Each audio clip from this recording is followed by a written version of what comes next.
Well, I'll back it up a little bit. I see, as you see, there is some kind of similarity between all of the religions in the world and all of the belief systems, and they all point a certain way and and they're pointing toward the way of unification. And you have a way of explaining it. I think it goes, every religion has mysticism in it, and in that mysticism there is unity, correct? Yeah, I couldn't have said it better myself. Well, you are the one that said it. That, which is, I think it's beautiful because it's true.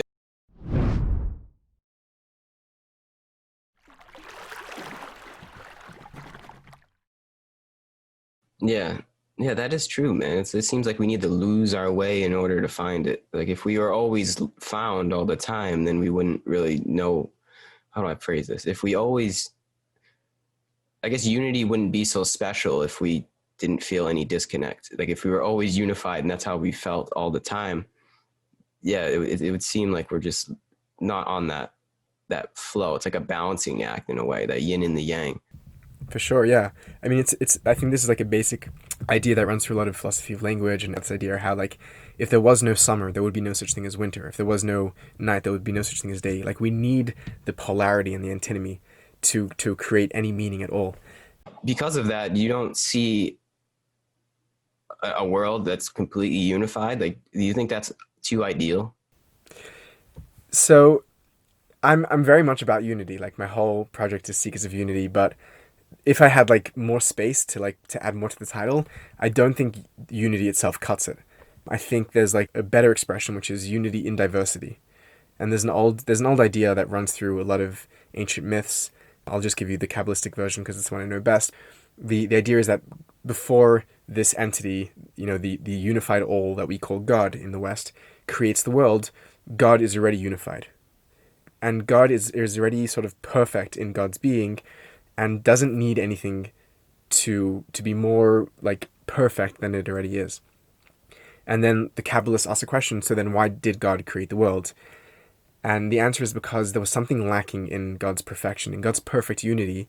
There was something which was not there, which is kind of a paradox because the perfect has to include all. The only thing that the perfect can be missing is imperfection. And the Kabbalists say that God actually wanted some some semblance of imperfection to perfect God's imperfection. And I think that's the space of diversity inside unity and unity in diversity, where the two of them go in back into that dance, which is really like that yin yang that completes them. It's not if the whole circle was white, it wouldn't be complete. It's because you have the black and the white and the white and the black and the black and the white for all eternity that there's something that necessitates that. And I think this idea can be applied like in psychology, in politics, in economics. A stable field does not hold its own stability. In physics, in sociology, and nothing stable maintains itself because it has to collapse at some point. It has to the second that unity introspects upon itself, when the one sees itself, it's already no longer just one. It's already one plus the self observation. So unity fundamentally collapses to make way for diversity, to make way for unity, to make way for diversity. So and yeah, and I think as well. I mean this has implications perhaps for like utopianistic political thinking. Is it possible to have a real messianic utopian age without it inviting some sort of fall back into itself so that it can continue to grow? Which is one of the great conundrums. You see this in a lot of the cosmologies where the cycle just goes on, and the epochs, the eras, they don't reach an end. They keep recycling and keep spiraling. Yeah, that's what Eastern traditions say, is that we're just in this giant cycle. Like this universe is just this giant cycle that's just coming into being, and it just never really ends. And Yeah. so, and the only conclusion you can come to is you just ride the line between the yin and yang. You ride the line between, it is the Tao, it is the way. Like you ride that line between the good and the bad and the waves and the ups and the downs. Is that what God is to you? Is just kind of being selfless and just seeing others as yourself? Is that, put it simply, is that what it is to you? Yeah. So I think the notion of a separate self, the notion of the ego, which means that there's me, which is different, which is independent and other, and disconnected from the things around me. I think that is like the fundamental illusion. And what that says is, it says that it denies the unity and infinity of the divine. Because if I really believe in a divine unity which is infinite, then there is no way that I can be separate from that, or from you, or from the stranger.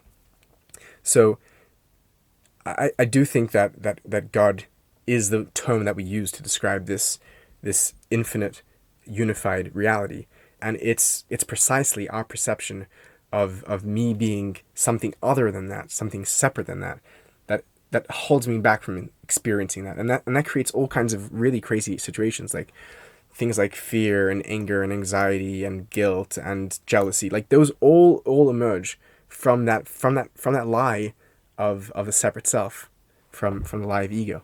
And getting in touch with the divine means allowing that to die. That's like the necessity to kill the ego is like the oldest myth in all of human history, right? To slay the dragon. In Islam we call it fana, when you allow the self to be annihilated. In Kabbalah we call it bitul. In Christianity it's called crucifixion. Or whatever the term, in where we allow the self to be extinguished in Buddhism, nirvana, and then we can just experience reality as it is without that illusion.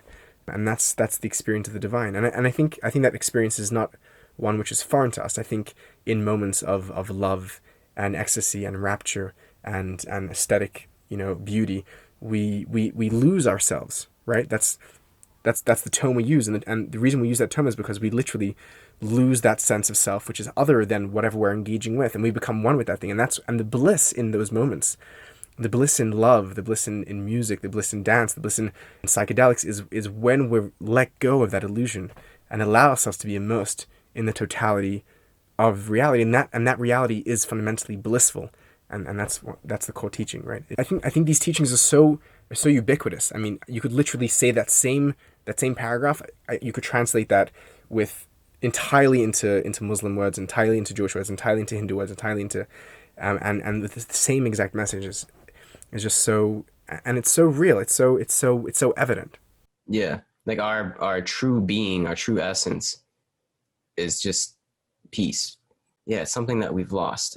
Yeah, and I think there's something experiential about that. Like I think like a lot of the talk that we're having now is like people might think it's like very high and lofty and very like beyond and very like, but the most the most it is, but the most incredible thing I think about mysticism as well, for like our contemporary age, which is so scientific and empirical, is that these ideas are actually empirical and experienceable. Like it does not take that much, either meditatively or relationally or chemically, to literally experience things that we're talking about.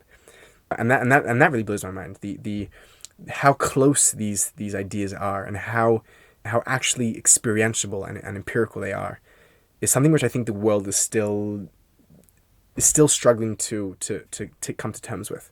Because these ideas are devastating ideas. They're ideas which destroy the world as we currently know it, right? The world operates on the antithesis of what we're talking about. And the power and the nearness of these ideas, I think, is terrifying to a lot of the old world structure, which necessitates otherness and distinction and ego and competition, and it's very clear that order is not working. That order is destroying us, destroying the planet, it's like running itself straight into a hole. And the alternative is, I think, something which we are trying to express and to talk about and to create with our words. And I think it's there. I think it's not up there. I think it's so reachable. Yeah, it's like hidden in plain sight. Like we Literally. it's inside of all of us, just as something. And I think it's just our conditioning that's kind of blocking it. Or I don't know. I mean, you must see this in your life. You must see like moments where you yourself, I would love to know about like how this happened for you, but moments where that became very clear for you that was the truth, and moments in like the people around you in their lives where they switch paradigms. And I don't mean to say that like the second you come to that realization, you become like a saint overnight. Like we slip back into our old ways and into ways of being that are selfish and that are egoic, for sure. But there's definitely a very, very definitive transition where it's like, oh, this is the challenge is now whether I can live up to it. But it becomes very clear to us that this is the reality that needs to be, aimed for. Yes, it's like yeah, because every day is a new day. So like then you have new problems and new drama every day that gets us For sure. lost in the sauce, I like to say. But once you open that door, you know what it's like on the other side of that door, and it never really closes.